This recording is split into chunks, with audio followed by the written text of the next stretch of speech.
হ্যাঁ, আসসালামু আলাইকুম মা। হ্যাঁ, আমি রিটেক পাইছি। হ্যাঁ, রিটেক পাইছি।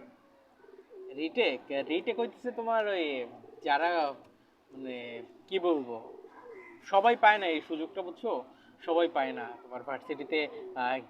কিছু সাবজেক্টের উপর যারা খুব অনেক বেশি এক্সপিরিয়েন্সড বা অনেক বেশি মনে করো লেখাপড়া করে, তারা এটা পায়। আমি 3টা সাবজেক্টের রিটেক পাইছি। ও শোনো শোনো, মানে আমাদের ক্লাসের যে টপার, মানে সবচেয়ে বেশি রেজাল্ট পাইছে, মানে বেশি মার্ক পাইছে, ও পায় নাই। স্যাররা মনে করছে ওরেও দে, ও মানে এটার জন্য যোগ্য না, ও রিস্টেকের জন্য যোগ্য না।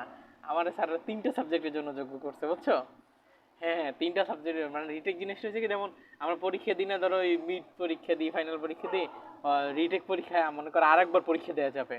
মানে ওইটার উপরে আবার মানে যে সাবজেক্ট 3টার উপরে পাইছি, ওইটার উপরে আরো আমরা লেখাপড়া করবো, মনে করো স্যারের দ্বারা লাগলে আরো তথ্য নিতে পারবো।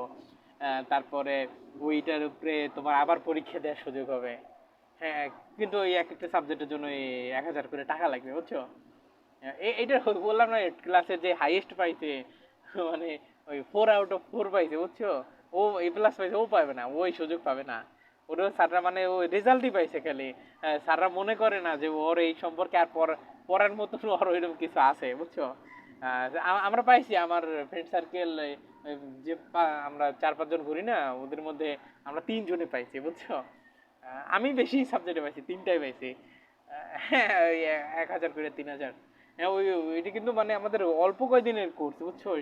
আমাদের এই 7 দিনের পরেই হচ্ছে ওইটার পরীক্ষা দিতে হবে, যারা ওই কোর্সটা করবো।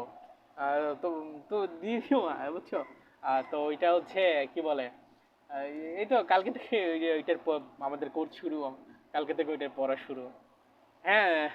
আহ, না, আরো রিটেক পাবো এমন দোয়া করবা কেন? এত বই না, আমি এত পড়তে পারবো নাকি? এত পড়া যাবে না, বুঝছো? এই আত্মীয় স্বজন রে সবার আবার জানাইও না আমি রিটেক টিটেক দেই। এইটা তো মনে করো এই নজর, অনেকেরই নজর পড়বে, বুঝছো? আচ্ছা ঠিক আছে, আচ্ছা ঠিক আছে। ভালো থাকো। আচ্ছা, আচ্ছা ঠিক আছে।